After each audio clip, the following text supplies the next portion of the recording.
This is the Luhya Unity meeting. Of course, the elusive Luhya Unity that leaders have been talking about time and time again. If you remember, it's been quite an issue, contentious one. The Luhya community has not been able to come united during the consecutive elections, the previous elections, and even in terms of spearheading the agenda of the community. The meeting today, we expect a number of things to come up. I remember Luhya community, they have around 49 MPs, about 5 governors and senators, and even women representatives. We're not quite sure if all the MPs are going to attend, because previously, of course, there's been a lot of divisions in terms of the unity of the Luhya MPs. Of course, those are linked to the opposition, and also those who have been linked to the ruling Jubilee coalition. There's been quite a number of division. The expectations today is that all the 49 MPs would probably attend the meeting and, of course, decide on the agenda of the community.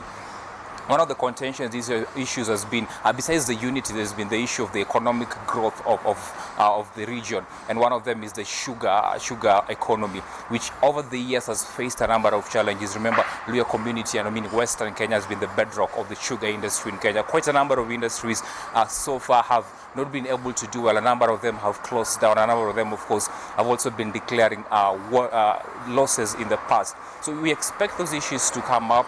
The most important one is in terms of spearheading the unity going forward. There's been quite a number of meetings that have been held in terms of bringing the community together. Most of it has not been as successful. You remember the last one was by Cotu Secretary General Francis Atwoli, who just prior to the 2017 general election, of course, tried to unite the community together. There was a survey that was done in terms of finding the spokesperson of the community, who was named as Musalia Mudavadi.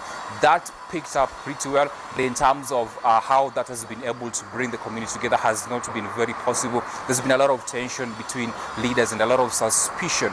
Right now, there's also a lot of suspicion. You remember Boni Aluale going head to head with Francis Atwoli in terms of the progressive politics of the community.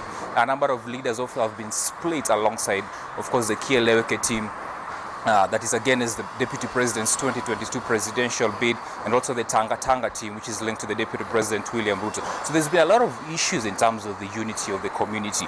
The leaders today expect to discuss some of these issues and find a way forward in terms of how then do we spearhead our development together as a community. The division has not really been there in terms of the governorship. The governors have been quite united in terms of the unity. Of course, you remember the governors are part of the Lake Region Economic Bloc, which brings together governors from Western Kenya, Nyanza, and a bit of Rift Valley Province. So there's been a lot of cohesiveness in terms of that.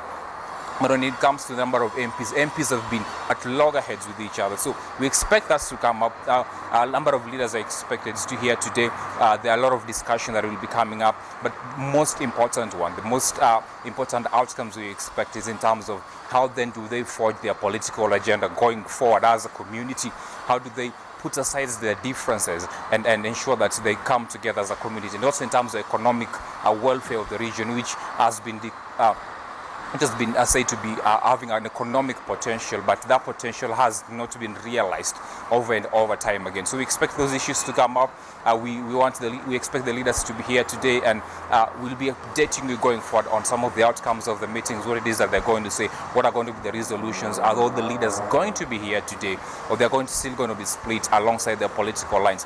But the conveners of the meeting have urged all leaders to come together, irrespective of their political alienation, irrespective of their political inclination, that they should come together for the sake of the community. So we'll be updating in our subsequent bulletins what is it that they say, what are the resolutions that have come up, who are the leaders who were present, who are the leaders who did not come, what are some of the reasons and some of the reasons given for non-attendance and for attendance.